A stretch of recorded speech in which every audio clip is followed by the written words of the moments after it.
Kia ora te whānau, Markie here, looking rough and grizzled and feeling rough and grizzled. I'm really tired actually. I wasn't going to make any videos today, but I kind of got into it. So I'm doing a kind of fairly lighter one, or lighter subjects, let's say. So we might get onto the more serious stuff later if I get in a roll. Excuse me. Hopefully this is going to be a real quickie, unless I get on one, as I often do. So, Doctor Who. Series 12, Jodie Whittaker, Chris Chibnall, dropping ratings, lots of criticism, although I really liked the last episode, the what was it, The Fugitive of the Jadoon, or whatever it's called,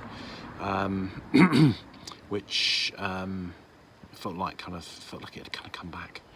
And there's things I like. I've talked about this before this series. I talked about a lot of the things that I do like.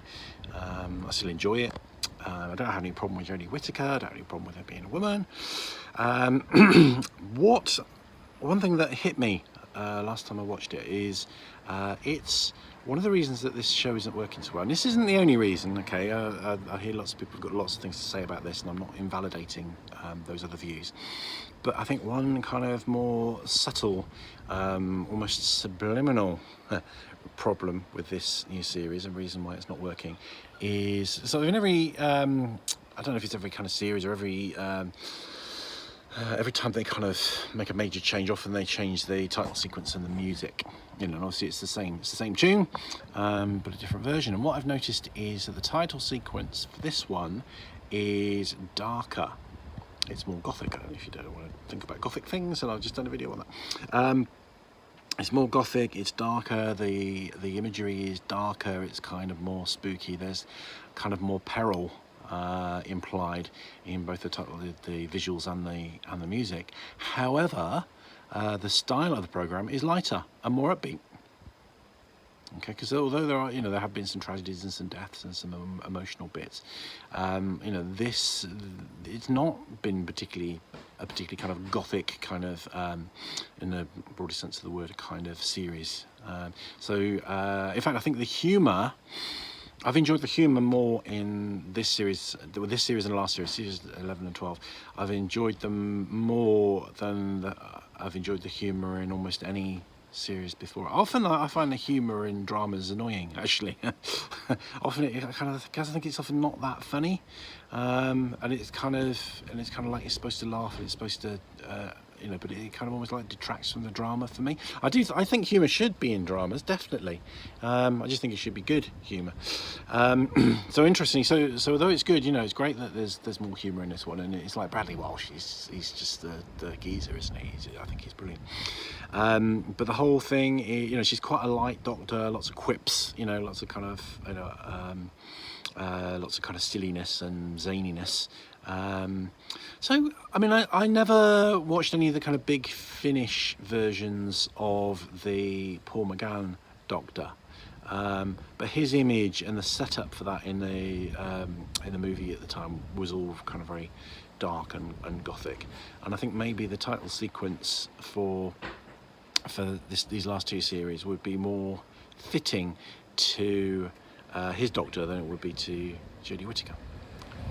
And I suppose the other thing is that I think it should be darker, and in fact I think humour works better when things are darker, because generally speaking that's what humour is about. If you go into a work environment and there's a huge amount of laughter, usually that's a sign of tension. There's usually something kind of big going on with amongst the staff team. If there's lots of laughter in the team, sometimes it can be just that you get people that like a laugh, but often it's a sign. Often laughter is an antidote, I think, isn't it? And even kind of physiologically, laughter helps us. I believe, I'm not sure of the evidence based on this, but I know there's a lot written about laughter is kind of a way of letting go of painful memories and imprints from, you know, removing them from the tissues and the body, and removing them from the mind. So yeah, but that's a bit of a side note, really. So yeah, in short, I'm saying, you know, I'm not dissing humour. I'm not saying there should be less humour. I think that actually there should just be better humour, and I think the humour in this is good. But to counterbalance that and to make it more in keeping with the opening sequence, needs to be darker, or you change the opening sequence and the title music and make it more adventurous and upbeat. You know, that's okay. You can go either way. What I like about Doctor Who is that, you know, there's light and shade, there's ups and downs, there's differences and changes, as there should be, really. So I think that's all good. The other thing I would say, just a final remark, because I said I would keep it short, is I think most television series actually live or die on the quality of their music, the opening music. And I also think, as a hypnotherapist, that right from the start, the opening sequences of Doctor Who, even if you're watching it on a black and white telly, well, there was black and white, wasn't it, to begin with? Even in black and white, you know, that is very, very trance-inducing. Okay, so you're going to be more engaged with it. It's going to be more believable. Because the opening sequence actually, you know, to a degree will take you into a trance. And I'm not saying, you know, maybe I'll do a video on trance that'll put that into context, really, because I'm not saying that it turns you into a zombie.